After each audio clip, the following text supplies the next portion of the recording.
कि अगर बच्चा जो है 1.2 ईयर्स का हो गया है, वॉकिंग करना स्टार्ट कर दिया है, बट वो आंखों में आंखें डाल के किलकारियाँ नहीं मार रहा है, नेम पे रिस्पॉन्ड नहीं कर रहा है, जब उसे हम हाई बोल रहे हैं, बाई बोल रहे हैं, तब वो पलट के नहीं देख रहा है, तो ये सारी चीज़ें अर्ली डायग्नोस्टिक साइंस होते हैं।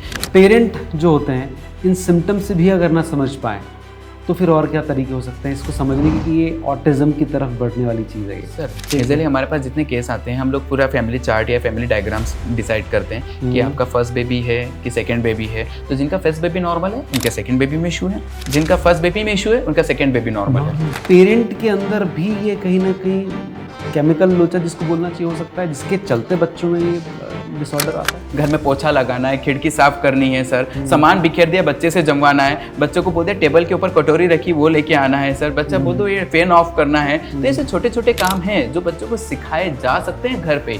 उसके लिए अलग से थेरेपिस्ट प्रिस्क्रिप्शन लेने की आवश्यकता नहीं है। थेरेपिस्ट को अपना काम करने दो, पेरेंट्स को अपना काम करना चाहिए सर। मेरे को लगता है ऐसी बहुत सारी डिसऑर्डर्स हैं जिसमें दवाइयों से ज़्यादा आपका खुद का मेहनत या पेरेंट की मेहनत काम ज़्यादा करती है। हमने सुना था और हम इसमें बिलीव करते थे कि ऑटिज्म ठीक नहीं होता है। आफ्टर 2019 सर हाँ। ये सब झूठ है, ऑटिज्म ठीक होता है। हर पेरेंट का ये ख्वाब होता है कि उनका बच्चा जो है हमेशा खिलखिलाता रहे, हंसता रहे, एक्टिव रहे, खुश रहे। और ऐसे में डॉक्टर सुभाष गर्ग और उनकी टीम जो है बच्चों को ठीक करने के लिए काम कर रही है। अब ठीक करने की बात जब आती है तो ठीक क्यों करना है, जब बात आती है बिहेवियरल एंड मेंटल इश्यूज़ की तो वहाँ पर इनका काम ज़रूर पड़ता है। एक ऐसी डिसऑर्डर जिसके बारे में आजकल लगातार बातचीत हो रही है आफ्टर पेंडेमिक, वो है ऑटिज़म स्पेक्ट्रम डिसऑर्डर। और आज का पॉडकास्ट इसी पर बेस्ड है। हमारे आज के मेहमान हैं डॉक्टर सुभाष गर्ग। तो इसको देखकर आप आई एम श्योर समझ गए हैं कि हम आज बच्चों के बारे में बात कर रहे हैं, और उन बच्चों के बारे में जो इस धरती पर आकर बहुत सारी परेशानियों को एक साथ झेल रहे हैं। कई बार उनके साथ ही कहा जाता है कि उनको बिहेवियरल इश्यूज़ हैं, मेंटल इश्यूज़ हैं, और इसी को कई बार ऑटिज़म नाम से भी जाना जाता है। ऑटिज़म जिसके ऊपर कई सारी मूवीज़ बनी है, कई सारे सेलिब्रिटीज़ को ये बीमारी रही है, ये बीमारी ने एक्चुअली बिहेवियरल इशू है। इसके बारे में आज बात करने के लिए हमारे साथ हमारे मेहमान जुड़ चुके हैं। सबसे पहले सर बहुत बहुत स्वागत है हमारे इस पॉडकास्ट में। तो सर सबसे पहले अगर ये पूछा जाए कि ऑटिज़म जो है ये डिसीज़ है या डिसऑर्डर है? This is a disorder sir. ठीक है। इसको हम लोग न्यूरो डेवलपमेंटल डिसऑर्डर बोलते हैं, जिसमें बच्चे का व्यवहारिक, सामाजिक और भाषा का विकास जो है अवरुद्ध होता है। ठीक है। ये इनिशियल ईयर्स जो 1.5 से 2 साल के बीच में इनके सिम्टम्स दिखना स्टार्ट होते हैं, फिर धीरे धीरे बढ़ते जाते हैं। तो बोला जाए तो ये एक डिसऑर्डर के वे में आगे बढ़ता है। डिसीज होता है तो शॉर्ट टर्म होता है, लेकिन डिसऑर्डर है तो कहीं किसी केसेस में अगर अनट्रीटेड रहे तो ये लॉन्ग टर्म डिसेबिलिटी में भी कन्वर्ट हो सकता है सर। तो मुझको लगता है कि क्या इसके कुछ टाइप्स भी होते हैं जिसके बारे में लोग शायद जानना चाहें? सर इसको कम्प्लीटली अगर बोला जाए तो ऑटिज्म स्पेक्ट्रम डिसऑर्डर है। This is kind umbrella term है ना, जिसके अंदर ADHD, attention deficit disorder, sensory processing disorder, Rett syndrome, pervasive developmental disorder, हाँ, तो ये सारी चीज़ें इसके अंतर्गत आती है। जब डायग्नोसिस कंफर्म ना हो, क्योंकि कुछ केसेस अर्ली एजेस में आते हैं, यूजुअली डायग्नोस्टिक एज 3 ईयर्स का बना हुआ है, लेकिन कुछ केस आपके पास में 2.5 साल की उम्र में आ जाएंगे, कुछ 2 साल की उम्र में आएंगे, किसी में मिक्स सिम्टम दिखेंगे, तो हम लोग इसको ऑटिज्म स्पेक्ट्रम डिसऑर्डर बोल के फिनिश कर देते हैं या डायग्नोस करके करते हैं सर। राइट। तो वो अलग अलग एज में भी सामने आ सकता है, जैसे आपने कहा कि किसी को शायद 1.5 साल की उम्र में समझ में आए। ये पेरेंट के अंडरस्टैंडिंग पे भी डिपेंड करता होगा। बहुत कुछ है सर, पेरेंट्स की अंडरस्टैंडिंग और उन्हीं के ऑब्जर्वेशन पे डिपेंड करता है सर। कि अगर बच्चा जो है 1.2 ईयर्स का हो गया है, वॉकिंग करना स्टार्ट कर दिया है, बट वो आंखों में आंखें डाल के किलकारियाँ नहीं मार रहा है, नेम पे रिस्पॉन्ड नहीं कर रहा है, जब उसे हम हाई बोल रहे हैं, बाई बोल रहे हैं, तब वो पलट के नहीं देख रहा है, तो ये सारी चीज़ें अर्ली डायग्नोस्टिक साइंस होते हैं। यूजुअली 2.5 साल की उम्र में हमारे पास बच्चा आता है। कुछ लोगों को मिसकंसेप्शंस रहते हैं सर कि इनके चाचा भी लेट बोले थे, इनके पापा भी लेट बोले थे, तो ये भी लेट बोलेंगे, इनकी कोई मन्नत अधूरी रह गई है मंदिर में, उसके बाद में ये बोलना स्टार्ट करेंगे। इसको चिड़िया का पानी पिलाओ, शंख का पानी पिलाओ, फिर वो पंडित जी का कुछ उनका है वो करने के बाद ही बोलना चालू करेगा। तो यूजुअली हमारे पास जो केस आते हैं वो 2 से 3 साल की उम्र के बीच में आ जाते हैं, जिन बच्चों में सिम्टम्स देखने को मिलते हैं। पेरेंट्स का कंप्लेंट पहला ये रहता है कि बोल नहीं रहा है, ओके, लेकिन बोलने के नीचे की बहुत सारी चीजें हैं, है ना, कि बच्चा एक जगह बैठ नहीं रहा, बच्चा आंखों में आंखें डाल के आई कांटेक्ट बोलते हैं, आई कांटेक्ट नहीं कर रहा है, हमारी कमांड को फॉलो नहीं कर रहा है। जब कमांड फॉलोइंग नहीं है, सिटिंग नहीं है, अटेंशन नहीं है, तो स्पीच कैसे डेवलप होगा? राइट। ये तो बहुत सारी चीज़ें हैं और आपने सिम्टम्स मेरे ख्याल से बहुत सारे बता दिए, लेकिन पेरेंट जो होते हैं इन सिम्टम्स से भी अगर ना समझ पाएँ तो फिर और क्या तरीके हो सकते हैं इसको समझने की कि ये ऑटिज़म की तरफ बढ़ने वाली चीज़ है? ये सर देखिए, फर्स्ट ऑब्जर्वर जो होता है वो पेरेंट्स होते हैं।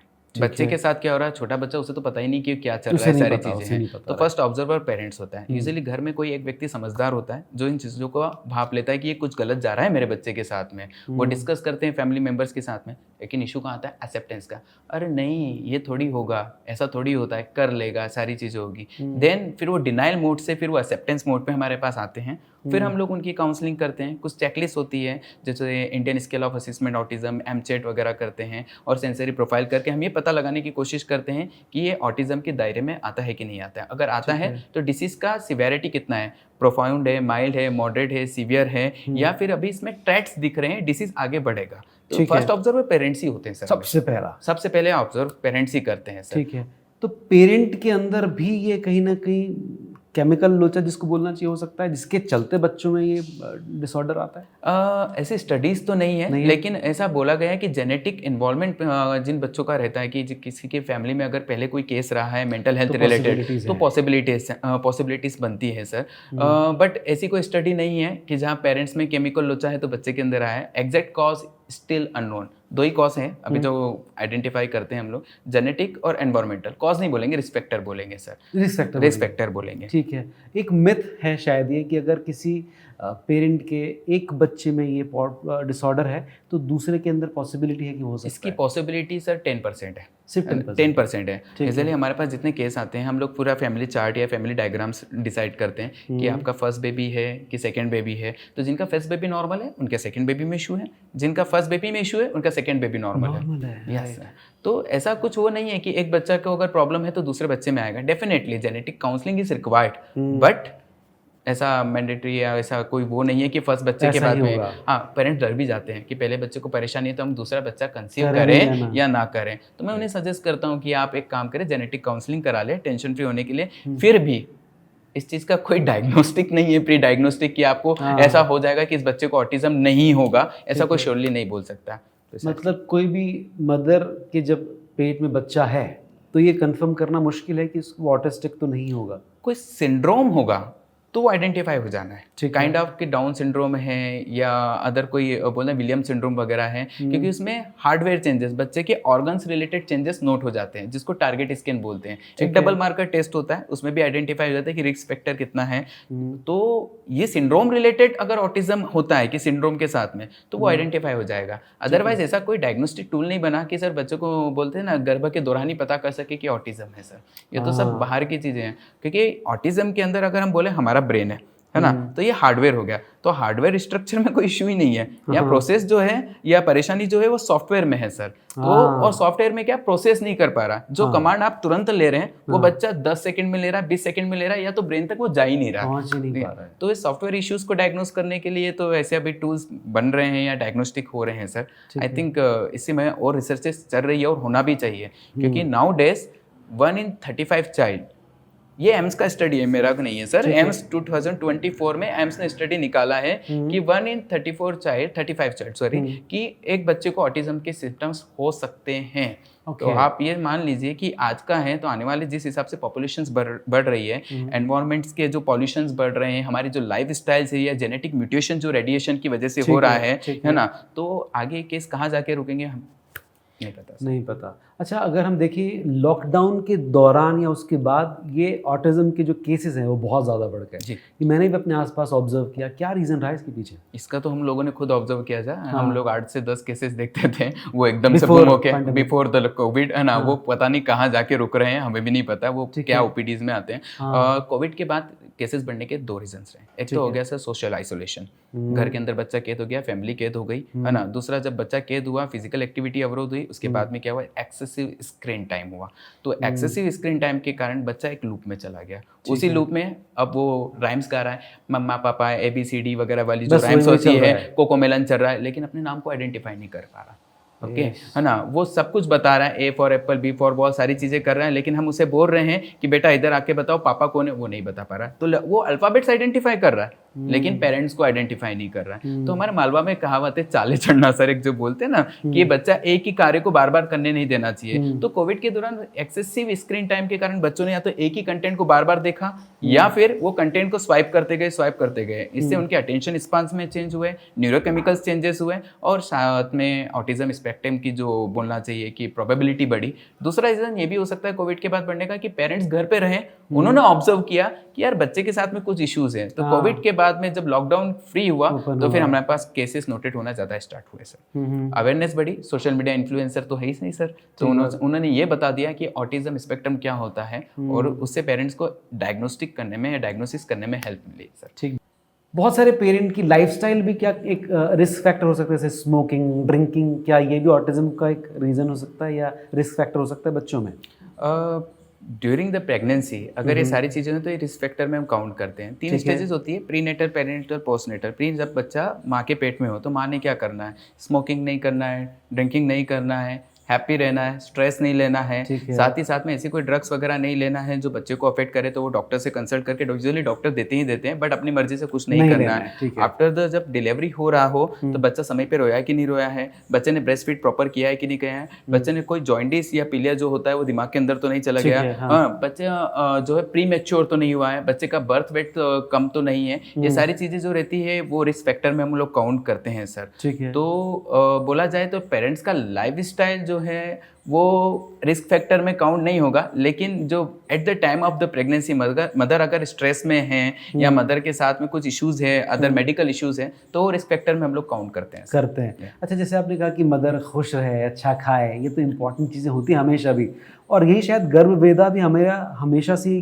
कहता है कि आप अच्छा संगीत सुने, गीता सुने या भगवान का नाम लें। ये चीज़ें भी कहीं ना कहीं काम करती है। ऑब्वियसली सर, काफ़ी सारी रिसर्चेस हैं इस बारे में। आप देखेंगे कि मदर को अच्छा कंटेंट देखना है, वायलेंस नहीं देखना है, अच्छा कंटेंट पढ़ना है। हमारे यहाँ गीता वगैरह पढ़ने के लिए या कोई रिलीजियस जो आर्टिकल्स होते हैं वो पढ़ने के लिए बोलते हैं, या कृष्णा के वीडियोस या फोटोज वगैरह कमरे में लगाने के लिए बोलते हैं कि बच्चा ऐसा हो। सारी चीज़ें तो ये रिलेट करती हैं सर। अगर मदर हैप्पी है तो बच्चा हैप्पी होगा। एक छोटा सा एग्जाम्पल देता हूँ, है ना, मदर और चाइल्ड के बीच का, है ना।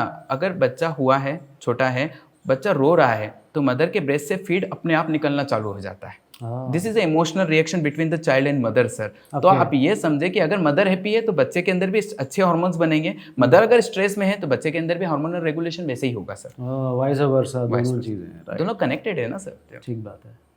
अच्छा, कई बार ये सुनने में या पढ़ने में आता है कि कहीं वैक्सीन न लगाना या उसके साइड इफेक्ट्स भी इसके रीजन हो सकते हैं या कॉज हो सकता है। नहीं सर, इसके चांसेस 0.001% है। अच्छा, मैं बोलूँगा अगर आप वैक्सीन नहीं लगवा रहे तो बच्चे को कोई और अदर न्यूरोलॉजिकल प्रॉब्लम दे देंगे या अदर कोई डिसीज आप दे देंगे, तो ऐसा कुछ वो नहीं है। दिस इज टिपिकल मिथ जिसको अपन बोलेंगे, और कुछ भी नहीं है। राइट, सारी वैक्सीन लगवाना है, सब कुछ लगवाना है। किसी वैक्सीन से ऑटिज्म होता है ऐसा कहीं प्रूवन नहीं है सर। ठीक है, चलिए हम लोगों ने बहुत सारी बात कर ली किस तरह से होता है, क्या सारी चीज़ें। Now let's talk about the treatment. मेरे ख्याल से क्योंकि बहुत सारे पेरेंट्स इसीलिए यहाँ पर आज बैठे जुड़े होंगे कि ट्रीटमेंट की बात की जाएगी। सबसे पहले इसकी ट्रीटमेंट की शुरुआत कैसे होती है और क्या क्या चीज़ें ध्यान में रख कर ट्रीट किया जाता है बच्चों को? ट्रीटमेंट की शुरुआत होती है जब पेरेंट्स या तो खुद ऑब्जर्व करते हैं या स्कूल से कंप्लेंट आता है कि बच्चा आपका कॉप नहीं कर रहा है या हमारी कमांड्स को नहीं समझ रहा है। तो ट्रीटमेंट के लिए न्यूरो पीडियाट्रिशियन होते हैं, डेवलपमेंटल पीडियाट्रिशियंस होते हैं, ऑक्यूपेशनल थेरेपिस्ट होते हैं, जैसे हम ऑक्यूपेशनल थेरेपिस्ट है, स्पीच एंड लैंग्वेज पैथोलॉजिस्ट है। आप चारों में से किसी भी डॉक्टर को कंसल्ट कर सकते हैं। उनके पास में तरीका होता है, उनके पास ऑब्जर्वेशंस होते हैं, उनकी स्किल्स होती हैं, उनका एक्सपर्टाइजेशन होता है। वो तुरंत इस चीज़ को पकड़ लेते हैं कि बच्चे का ऑटिज्म स्पेक्ट्रम की तरफ कितना रिस्क फैक्टर है या नहीं है, आपकी डिसीज कितना स्ट्रॉन्ग है, माइल्ड है, मॉडरेट है, सीवियर है, या आप डिसीज के रेड जोन में आ रहे हैं कि नहीं आ रहे हैं, तो वो चीज़ हम नोट कर लेते हैं। तो ट्रीटमेंट 4 डॉक्टर की होलिस्टिक टीम्स के साथ स्टार्ट होता है सर। ठीक है, पर एक क्वेश्चन हमेशा दिमाग में लोगों के आता है कि क्या ऑटिज्म पूरी तरह से क्योरेबल है?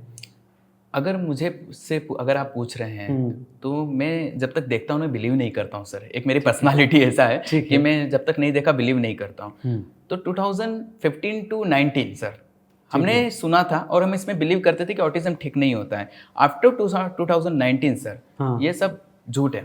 ऑटिज्म ठीक होता है, रिकवर होता है, 100% होता है, डिपेंड करता है केस के ऊपर सर। हर बच्चा अलग है, हर बच्चे का ऑटिज्म स्पेक्ट्रम का फीचर्स अलग है, कोर सिम्टम्स सबके सेम हो सकते हैं, पर हर बच्चे की डिमांड्स अलग है, सेंसरी इश्यूज अलग है। तो जब हम लोग प्रैक्टिस करते हैं तो हम लोग एक्सपेक्ट करते हैं कि बच्चा जल्दी रिकवर करे। डेफिनेटली वो रिकवर अच्छा करते जाता है और कोई पर्टिकुलर टाइम पीरियड नहीं है, बट रिकवर हुए हैं। कोई बच्चे 6 महीने में भी रिकवर हुए हैं, कोई 2 साल में भी हुए, किसी को 6 साल भी लगे हैं सर। तो स्टेज पर भी डिपेंड करता होगा क्या? डेफिनेटली सर, सिवियरिटी पे डिपेंड करता है सर कि बच्चे की ऑटिज्म का जो सिवियरिटी वो सीवियर है, प्रोफाउंड है, माइल्ड है, मॉडरेट है या कैसा है। तो बहुत सारे डायग्नोस्टिक या प्रोग्नोस्टिक फैक्टर्स हैं कि बच्चे का लैंग्वेज डेवलपमेंट कैसा चल रहा है थेरेपीज में, बच्चा थेरेपीज से कैसा सीख पा रहा है, उसकी सिटिंग कैसे आ रही है, उसका इंटेलेक्चुअल किस हिसाब से डेवलप हो रहा है। ये सारी चीजें बताती है कि हमारा बच्चा कब और कैसे ठीक हो सकता है और कितना समय लगेगा। पर ये हो जाएगा, गारंटी है? डेफिनेटली सर, हो जाएगा। हर बच्चे के लिए टाइम पीरियड अलग है ना, बट हो जाएगा, ये मैं मानता हूँ। बात बहुत अच्छी बोली। आई एम श्योर जितने सारे पेरेंट्स यहाँ पर देख रहे होंगे ना, कि बहुत सारे पेरेंट्स का दिल का दर्द या दुख भी हो सकता है। उनको हमेशा ये कहा जाता है कि ये कभी ठीक नहीं होगा।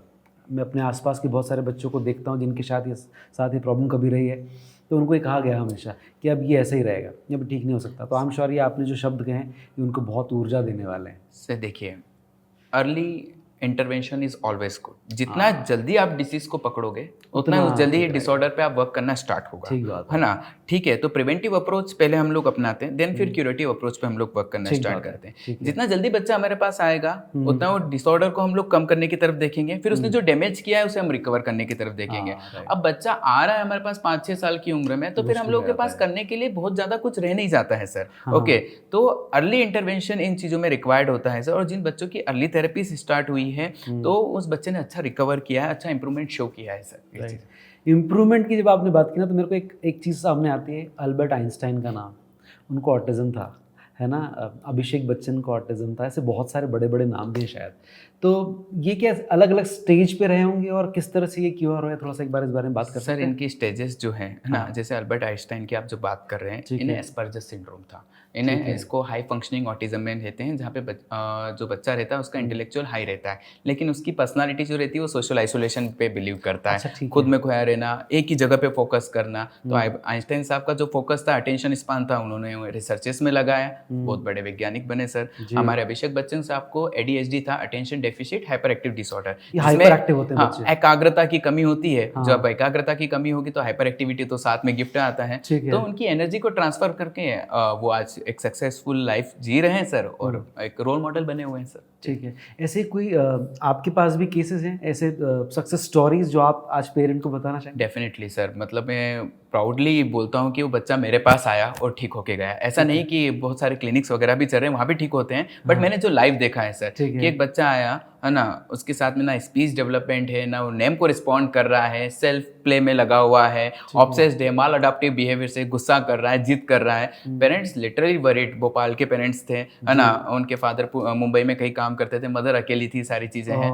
Then he started the therapy sir, literally से बाय द गॉड ग्रेस, है ना। उस बच्चे ने जो इम्प्रूवमेंट शो किया है, मतलब हमें लगता था कि जो फर्स्ट मिथ था ना कि ऑटिज्म ठीक नहीं होता है, वो सारे मिथ उसने ब्रेक किए हैं। तो 2019 से हमने जो वर्क स्टार्ट किया था सर, जो रिकवरी रेट हमने 2022 में देखा, जहाँ 3-4 बच्चे ठीक हुए। 2023 में वो 9 के करीब, राइट नाउ 2024 अभी जो मेरे पास क्लाइंट्स जो हैं, जब हम लोग देख रहे हैं, उसमें से 15 बच्चे ऐसे हैं जो अभी इस रेड जोन से बाहर आ चुके हैं, और जिन्होंने न्यूरोपीडियाट्रिशियन, लैंग्वेज थेरेपीज, और हम लोगों ने उन्हें बताया कि आपका बच्चा अब इस जोन में नहीं है, कुछ फॉलोअप्स रिक्वायर्ड हैं, बट आपका बच्चा ऑटिज्म स्पेक्ट्रम से बाहर हो चुका है।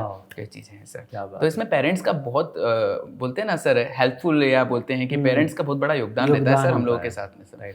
मेरे को लगता है ऐसी बहुत सारी डिसऑर्डर्स हैं जिसमें दवाइयों से ज़्यादा आपका खुद का मेहनत या पेरेंट की मेहनत काम ज़्यादा करती है। बोलूँगा सर, दवाइयों का भी रिक्वायरमेंट होता है, डिपेंड करता है सर, है ना। आपका न्यूरोपीडियाट्रिशियन या डेवलपमेंटल पीडियाट्रिशियन आपको क्या मेडिसिन प्रिस्क्राइब कर रहा है, और उसको आप कैसे ले रहे हैं सर, है ना। अब एक होता है सर हमारे इसमें गूगल नॉलेज, गूगल चाचा जो होते हैं जिसको बोला जाता है, तो है ना। और एक होता है कि पड़ोस वाली भाभी, उन्होंने बोला बच्चों को ट्रीटमेंट दवाई नहीं देना है, तो डॉक्टर ने जो दवाई दी है उसको उनके कहने पर उन्होंने बंद कर दी। तो ये जो मेडिसिन होती हैं, ये बिना डॉक्टर के प्रिस्क्रिप्शन के ना तो आपको स्टार्ट करना है, ना बंद करना है। ना बंद करना है। और आपने रेगुलरिटी और पंक्चुअलिटी के साथ देना है। अगर वो 10 AM का डोज है मॉर्निंग का, तो आप 12-1 तक खींच सकते हो। ऐसा नहीं कि शाम को 5 बजे दे दिया, ओके, या अगले दिन देना भूल गए। ऐसी चीजों में बच्चे का बिहेवियर और वर्स्ट होगा सर, खराब ही होगा। ये सारी चीजें हैं। तो हम हमेशा बोलते हैं किसी अदर बच्चे का प्रिस्क्रिप्शन पेरेंट्स कॉपी ना करें, पहली चीज। दूसरा, गूगल ज्ञान का बिल्कुल भी इस्तेमाल ना करें, डॉक्टर्स पे बिलीव करें, वो ज्यादा ठीक होगा। और तीसरा, जो आपको ज्ञान दे रहा है शायद वो भी सफर कर रहा है, तो उसके पास भी वो नॉलेज नहीं है, वो ट्रायल एरर मेथड पे अपने बच्चे को डाल के रखा हुआ है, तो उसकी तो बिल्कुल ना सुने सर। ठीक है। अच्छा, ऐसे कहा जाता है जिनको ऑटिज्म की प्रॉब्लम होती है, ऐसे बच्चे लेकिन खेल में बड़ा कमाल करते हैं, क्या ये सही है ना सर? डोपामिन, आप अच्छा, आप समझते हैं, डोपामिन डोपामिन बच्चों के अंदर बर्स्ट होता है, उसी से उनकी हाइपर एक्टिविटी रहती है सर। आप उस एनर्जी को कंस्ट्रक्टिव एनर्जी में ट्रांसफर कर दो, उसको आप बड़े जिम्नास्ट बना सकते हो, है ना? एलेक्स प्लेप का नाम सुना है आपने, जिन्हें एक ही ओलंपिक में 10 गोल्ड मेडल लिए थे सर। उनको ADHD था सर, उन्होंने अपनी एनर्जी स्विमिंग में लगा दी सर, है ना? तो आज बड़े मतलब बोलते हैं ओलंपिक एथलीट्स बने सर, सारी चीज़ें हैं। तो जिम्नास्ट हैं, स्केटिंग है, स्विमिंग है, ये सारी एक्टिविटीज़ जो होती हैं सर, ये ADHD वाले बच्चों को ग्रो करने में भी हेल्प मिलती है, और साथ ही साथ में उनकी जो बोलते हैं स्किल डेवलपमेंट में उनको हेल्प करता है सर। जब स्किल्स की बात करते हैं तो मेरे ख्याल से बहुत सारे एक्सरसाइजेज होती होंगी जिसके थ्रू आप बच्चों को ट्रीट करते होंगे, क्योर करते होंगे। वो बेसिक चीज़ें जो दिमाग के लिए करते हैं, वो कौन सी एक्सरसाइज हो सकती है, अगर जो कोई पेरेंट अगर आप इस वक्त देख रहे हो? ओके, यूजुअली हम जब थेरेपी में स्टार्ट करते हैं तो हम लोग सेंसरी इंटीग्रेशन अप्रोच पे वर्क करते हैं, स्ट्रक्चर बिहेवियर थेरेपी पे वर्क करते हैं sir, core development programme, therapeutic listening programme, है ना, gross motor fine motor activities, cognitive perceptual trainings में, adaptive and live skill training, तो वर्चुअल रियलिटीज़ पे हम लोग वर्क करते हैं। तो ये सारे थेरापेटिक अप्रोच होते हैं। एक मैं छोटा एग्जाम्पल दूंगा, जैसे आपने बोला कि कौन सा अप्रोच है, सेंसरी इंटीग्रेशन। आपने 5 सेंस सुने होंगे, हाँ जी, टोटल 8 होते हैं सर। अच्छा, ओके सर, ठीक है। Touch, smell, taste, okay sir, ठीक है। आपका हियरिंग, ऑडिटरी जिसको आप बोलते हैं, विजुअल, ठीक है। 3 और मैं गिनाता हूँ आपको। वेस्टिबुलर, जब आप इरेक्ट पोस्चर में बैठे हो, करेक्ट होके और अपने बैलेंस को मेंटेन कर पा रहे हो, this is called vestibular. Okay, आपका हाथ किधर है, पैर किधर है, इस चीज का नॉलेज अभी भी आपके पास में, दिस इज कॉल्ड प्रोप्रायोसेप्शन। ओके, एक होता है इंट्रोसेप्शन, आप थक चुके हो, आपको भूख लग रही है, आपको दर्द हो रहा है, आपको कुछ चाहिए, दिस इज कॉल्ड इंट्रोसेप्शन। तो ये 8 सेंस होते हैं। इसलिए ऑटिज्म वाले बच्चे में क्या होता है सर, ECG की तरह ये 8 सेंस ऊपर नीचे होते हैं। तो ECG की लाइन को हम नॉर्मल मानते हैं, लेकिन ऑटिज्म में अगर ये सेंसरी ऊपर नीचे हो तो हम इसको डिसरेगुलेशन या प्रोसेसिंग डिसऑर्डर मानते हैं। तो उसका सीधे होना बहुत जरूरी है।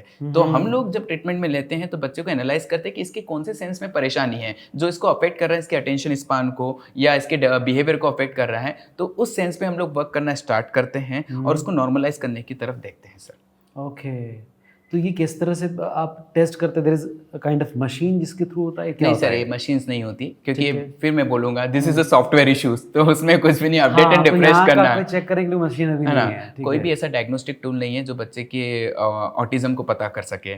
चेकलिस्ट और काउंसलिंग्स होती है सर। आप CT करा लो, MRI करा लो, सब नॉर्मल आएगा सर। बेरा टेस्ट करा लो, बच्चों को सुनाई देता है कि नहीं, वो भी नॉर्मल आएगा।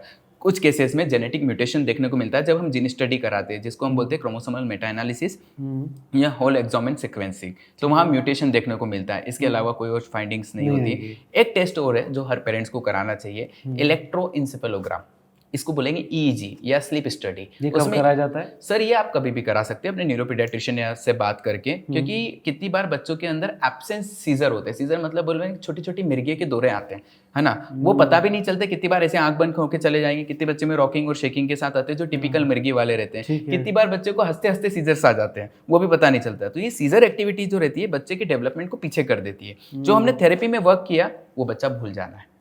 ओके, तो कितने बच्चों में जो इंप्रूवमेंट शो नहीं होता, उसके पीछे EEG भी एक जो बोलते हैं ना, सीजर भी एक रीजन होता है। तो EEG करा लेना चाहिए। अगर EEG आपका नॉर्मल है तो फिर आप खुश होके बैठे, थेरेपी आप कराएं और डॉक्टर पे भरोसा रखें।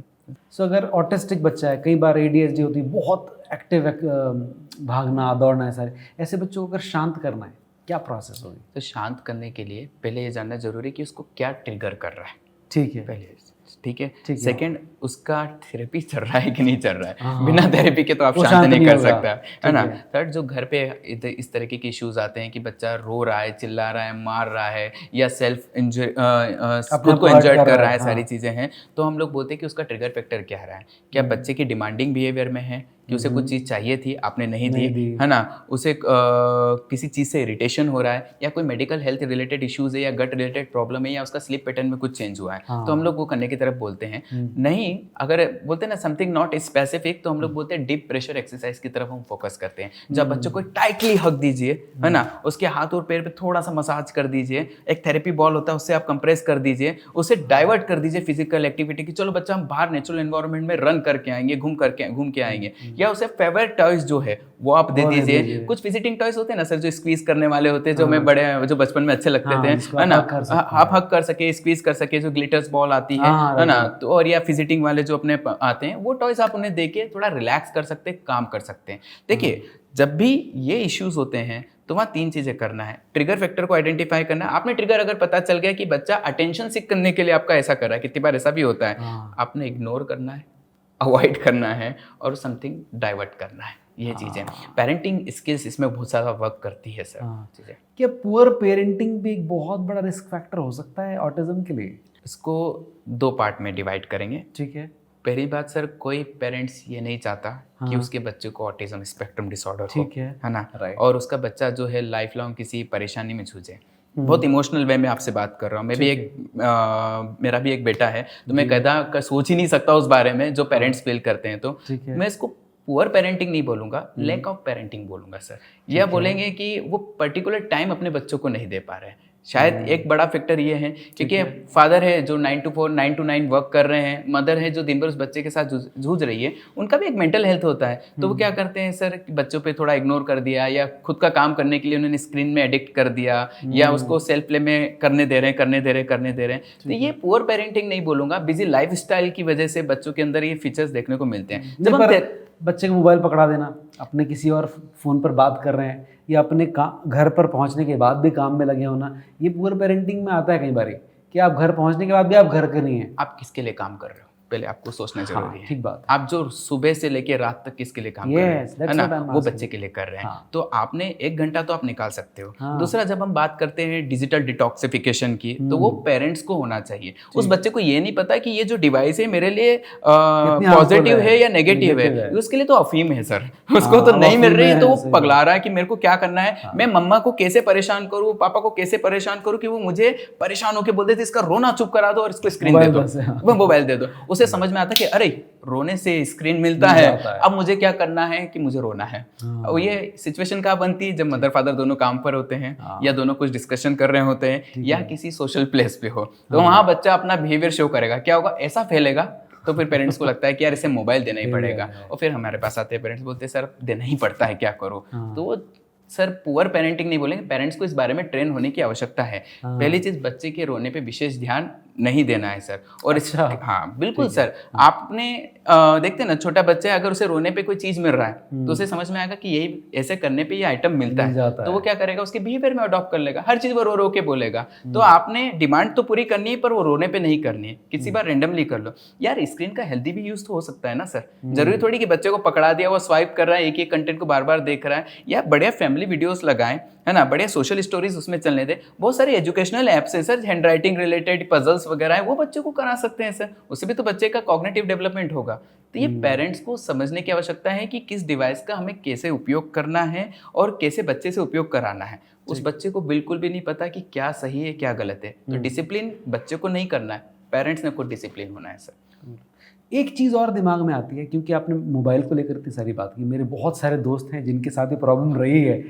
मुझे बताइए, अगर किसी बच्चे के हाथ से मोबाइल की लत छुड़वानी है, क्या तरीका, कोई 3-4 टिप दे दें आप। सबसे पहली बात सर, अगर बच्चे को अपने मोबाइल छुड़ाना है तो स्ट्रक्चर वे में छुड़वाने की आवश्यकता है। ठीक है। पहली चीज़ ये कि आप मोबाइल पे थोड़ा सा लॉक करके दीजिए, स्क्रीन लॉक करके दीजिए, ताकि वो एक कंटेंट को बार बार ना देखें, है ना, कंटेंट अपने आप आगे बढ़ता रहे और उस चीज़ को एंजॉय करता रहे। धीरे से आप मोबाइल का कंटेंट टीवी पे शिफ्ट कीजिए, ताकि उसका जो पोस्चर है वो खराब ना हो। साथ ही साथ में टीवी पे जब बड़ी स्क्रीन पे भी चलेगा तो उस चीज़ को वो दूर से देखेगा, तो उसका जॉइंट अटेंशन डेवलप होगा और वो कनेक्ट करना स्टार्ट होगा। थर्ड, वो बच्चा क्या कंटेंट देख रहा है उसमें आप एड ऑन कीजिए, उसके कंटेंट को एक्सप्लोर कराइए। कुछ बच्चे एक ही गाना सुनना पसंद करते हैं, तो नहीं, उसमें आप और सॉन्ग्स वगैरह ऐड कीजिए, कुछ मूवीज ऐड कीजिए, आप उसके साथ एंजॉय कीजिए, तो वो उसका एक्सप्लोरेशन पड़ेगा, धीरे धीरे समझ में आएगा कि यार ये पेरेंट्स के साथ भी एंजॉय किया जा सकता है। फोर्थ जो पॉइंट है कि जिसमें फैमिली स्क्रीन टाइम होना चाहिए, बच्चे को अकेले बिठा के स्क्रीन ना दी जाए, धीरे धीरे उसको फिजिकल एक्टिविटी में इन्वॉल्व करना स्टार्ट कीजिए। जितनी फिजिकल एक्टिविटी में बच्चा इन्वॉल्व होगा उसका स्क्रीन एडिक्शन कम होता जाएगा सर, क्योंकि उसकी एनर्जी डाइवर्सन हो जाएगा और उसका जो डोपामिनर्जिक जो चेंजेस हो रहे हैं वो सही जगह पे ट्रांसफर हो जाना है सर, है ना। छोटे मोटे घर पे भी चेंजेस कर सकते हैं सर, कुछ ऐसे टॉयज हम ला के रख सकते हैं जो बच्चों को हम कंस्ट्रक्टिव प्ले करने में हेल्प मिले। घर का एनवायरनमेंट, हम जैसे थेरेपी में एक एनवायरनमेंट रहता है वैसा छोटा एनवायरनमेंट हम घर पे डिसाइड कर सकते हैं कि छोटा हट बना दिया, ब्लू कलर लाइट डाल दिया, कलरफुल लाइट्स डाल दिया हम लोगों ने, 3-4 जो सेंसरी वाले जो टॉयज होते हैं हमने हमारे थेरेपिस्ट से पूछ के है ना घर पे रख दिए, तो बच्चा उसमें इन्वॉल्व रहेगा, सारी चीज़ें हैं। ग्रेट, ये अच्छा तरीका बताया आपने। सो ये मिथ है या फैक्ट है, मुझे बताइए कि ऑटिस्टिक बच्चे जीवन में कभी कुछ नहीं कर सकते? कौन बोलता है सर? ऐसा स्टडीज कहते हैं, लोग कहते हैं आसपास के। मेरे हिसाब से स्टडीज चेंज हो चुकी है। हाँ। कुछ पुरानी स्टडीज जो गूगल्स पे चल रही है शायद वही अपडेट है। आप गूगल नॉलेज को सही मानते हैं सर? मैं बिल्कुल नहीं मानता। नहीं है ना, तो मैं भी आपको यही बोल रहा हूँ कि ऑटिज्म बच्चे बहुत कुछ करते हैं सर। आपने जो पर्सनालिटीज के नाम लिए, ऐसे बहुत सारे बच्चे हैं जो रिकवर होके कोई है ना ब्लॉगर कर रहा है सर, कोई सोशल मीडिया पे इन्फ्लुएंसर बना हुआ है, मोटिवेशनल अपने काम कर रहा है, कोई स्किल रिलेटेड वर्क कर रहा है, हैंड क्राफ्ट्स वगैरह में लगा हुआ है, कोई बढ़िया पेंटिंग्स बना रहा है सर, किसी का अपना खुद का एक रेस्टोरेंट चल रहा है जो पुणे में चल रहा है, जो ऑटिस्टिक बच्चे ही उसको रन कर रहे हैं सर। तो मैं मानता हूँ कि ऑटिज्म वाला बच्चा बहुत कुछ कर सकता है, सही दिशा में सही तरीके से उसको गाइडेंस मिल जाए। तो गाइडेंस में भाई first teacher is parents, second therapist, और दोनों मिलके काम करते बच्चा ठीक होता है सर। ग्रेट। एक्सरसाइज हैं कुछ जो हर बच्चे को करना चाहिए, सिर्फ ऑटिस्टिक बच्चों की बात नहीं कर रहा हूँ। अगर बच्चे, क्योंकि आजकल हम लोगों ने देखा स्क्रीन टाइम बच्चों का बढ़ा है, फिजिकल एक्टिविटीज़ कम हुई हैं, तो ऐसी छोटी छोटी एक्सरसाइज जो आपको लगता है वो 4 या 5 एक्सरसाइज जो हर बच्चे को अपने घर में पेरेंट के सामने या करनी ही चाहिए। आप ये बताएं सर, एक बार आँख बंद करके सोचे कि आपका बचपन कैसे बीता है? बहुत मस्ती में बीता, बहुत सारा हम लोग बाहर जाकर खेलते थे, ये सारी चीज़ें होती थी। मिट्टी में खेले हैं, हाँ। गिरे भी हैं, इधर चढ़े हैं, उधर कूदे हैं, नंगे पाँव घास पे हम दौड़े हैं सर। हमने बहुत सारे ट्रेडिशनल टॉयज के साथ हम लोग प्ले किए हैं, ग्रुप्स होते थे। तो यही चीजें बच्चे के पेरेंट्स को करना है सर, कोई एक्सरसाइज नहीं है सर। आपने बस पेरेंट्स को आंख बंद करके देखना है कि उन्होंने अपना बचपन कैसे बिताया है। हमसे पूछते हैं सर थेरेपी रिलेटेड हम क्या करें? यार थेरेपी के काम हम पे छोड़ दो, आप ये सोचो कि आप बच्चे को अपने क्या कराना है। क्यों सर हम बार नहीं ले जा सकते? सही बात है सर, मेट्रो सिटी में रह रहे हैं, है ना, 1 BHK 2 BHK का फ्लैट है, नीचे गार्डन में उतरने के लिए टाइम चाहिए, सारी चीजें हैं। तो हम लोग पेरेंट्स को बोलते हैं कि आप ये सोचो कि घर पे हमें कुछ काम कराना है, तो घर पे आप गार्डनिंग कराना चालू कर दो बच्चे को, है ना। वाटर एक्टिविटीज बहुत सारी होती है सर, उसके अंदर रबर डाल के बच्चों को निकलाना है, स्पंज को स्क्वीज कराना है, घर में पोछा लगाना है, खिड़की साफ करनी है सर, सामान बिखेर दिया बच्चे से जमवाना है, बच्चों को बोलते टेबल के ऊपर कटोरी रखी वो लेके आना है सर, बच्चा बोल दो ये फैन ऑफ करना है। तो ऐसे छोटे छोटे काम हैं जो बच्चों को सिखाए जा सकते हैं घर पे। उसके लिए अलग से थेरेपिस्ट प्रिस्क्रिप्शन लेने की आवश्यकता नहीं है, थेरेपिस्ट को अपना काम करने दो, पेरेंट्स को अपना काम करना चाहिए सर। ठीक है। बहुत सारे पेरेंट्स से शायद जानना चाहते होंगे कि अगर उनके बच्चों को आपको सेल्फ इंडिपेंडेंट बनाना है तो वो कैसे हो सकता है? बहुत सिंपल शब्द में हम बात करेंगे। आप ये जाने कि बच्चे की कॉग्निटिव एज क्या है। एक होती है शारीरिक उम्र, बच्चा अगर 4 साल का है, अगर उसकी कॉग्निटिव एज 2 ईयर्स के अकॉर्डिंग है तो आपने उस हिसाब से उसको इंडिपेंडेंट करना है। 5 साल तक का बच्चा तो वैसे ही मदर पे डिपेंड रहता है सर, है ना। तो हम वहाँ पे तो अडेप्टिव स्किल्स की बात नहीं करते। अडेप्टिव स्किल्स की बात 8 ईयर्स के बाद स्टार्ट होती है, जहाँ बच्चों को अडेप्टिव लाइफ स्किल ट्रेनिंग, खुद का काम कैसे करना है ना, हमें सोसाइटी में सोशल स्किल्स के लिए, हमारी पर्सनालिटी को डेवलप करने के लिए क्या करना है। तो ये सारी चीज़ें 8 ईयर्स के बाद स्टार्ट होती है सर। इसमें पेरेंट्स का बड़ा रोल होता है सर। तो पेरेंट्स ने रेगुलर कॉन्स्टेंटली वर्क करना चाहिए सर। मैं एक ही चीज़ बोलूँगा सर, हम थेरेपी में प्रिस्क्रिप्शन दे देते हैं कितनी बार आपने ये घर पे कराना है, तो पेरेंट्स बोलते हैं हमने कराया था सर, हुआ नहीं, है ना, बच्चे हमारे साथ करा नहीं। एक दिन में नहीं होगा ना सर, नहीं होगा, है ना। 21 और 90 डेज का रूल आपने फॉलो करने पड़ेगा। 21 दिन हैबिट आने में लगेंगे सर, 90 डेज आपके लाइफस्टाइल में जाने में लगेंगे। तो आप रिजल्ट ओरिएंटेड क्यों हो रहे हैं? आप ये सोचो ना कि बच्चे को मेरे को एक जगह बिठाना है तो क्रॉस लेग करके बिठाना है, ठीक है। अब उसके लिए आप उसके साथ खेले कूदे, आप माँ है, आपको अच्छे तरीके से पता है क्या है, और फादर का इन्वॉल्वमेंट भी रखे साथ में, तो बच्चा खेलेगा, बैठना भी सीखेगा सर। इसलिए पेरेंट्स 2-3 दिन में गिव अप कर देते हैं, सर हमारे साथ तो कर ही नहीं रहा, आप कुछ करो। ऐसे नहीं काम चलेगा सर। आपका बच्चा है, 1-1.5 घंटा हमारे पास में है, रेस्ट ऑफ 22 आवर्स आपके पास में है। अगर आप नहीं बिठा पा रहे तो सारी जिम्मेदारी हम पे नहीं डाल सकते सर, आपने हमारे साथ एफर्ट डालने पड़ेंगे। उसके लिए आपने कसरत नहीं करना है, आपने आंख बंद करके अपनी पेरेंटिंग को सोचना है कि हम कैसे इंप्रूव करें, हम कैसे बड़े हुए थे, हम इसको कैसे एंगेज कर सके। रिजल्ट ओरिएंट होकर वर्क नहीं करना है कि आज मैं करूंगी तो मेरे को ये मिलना चाहिए ना। आप ये सोचे कि मेरे को बस पत्थर फेंक रही हूँ दरिया में, मेरे को कोई रिटर्न नहीं आने वाला, सारी चीजें आएगा, डेफिनेटली रिटर्न आएगा। कब आएगा? 30वें दिन के बाद में। आपके पास जब कोई बच्चा आता है, कोई पेरेंट अपने बच्चे को लेकर आता है, किस तरह थेरेपी करते हैं आप, क्या स्टार्टिंग होती है उस चीज़ की? सर बहुत बढ़िया क्वेश्चन है ना। जो फर्स्ट टाइम बच्चा आता है तो पेरेंट्स में एक एक्सेप्टेंस का भी इशू रहता है कि अंदर की साइड में कोई बच्चों को मारपीट तो नहीं रहे, ऐसी कोई दवाई तो नहीं दे रहे हैं, या बच्चों को या इलेक्ट्रिक शॉक वगैरह तो नहीं लगा रहे। सर बहुत ही प्लेफुल एनवायरमेंट होता है सर। अगर वो बच्चा रो रहा है ना तो हमें डिस्टर्बेंस सबसे ज्यादा होगा। तो सबसे पहले हमें जानने की जरूरत होती है कि बच्चे को चुप कैसे करें, काम कैसे करें। तो उसके लिए रेपो बिल्डिंग सेशंस होते हैं सर। हम बच्चे को ऑब्जर्व करते हैं, फिर उसका एरिया लिमिट करते हैं, जिसको बोलते हैं बाउंड्री सेट करते हैं कि इसी एरिया में आपको हमारे साथ प्ले करना है, इससे बाहर नहीं जाना है। हम एक ही टॉय देंगे, इसी के साथ हमारे साथ आपको बार बार इंटरेक्ट करना है, प्ले करना है। फिर धीरे धीरे हम उसको सिटिंग में लेके आते हैं। तो दिस इज अ कोर, जिसको बोलते हैं ना डेवलपमेंटल स्टेजेस हैं। तो बच्चे के साथ हम प्लेफुल एनवायरनमेंट में ही बोलते हैं ना सर, उसके साथ थेरेपीज वगैरह करते हैं सर।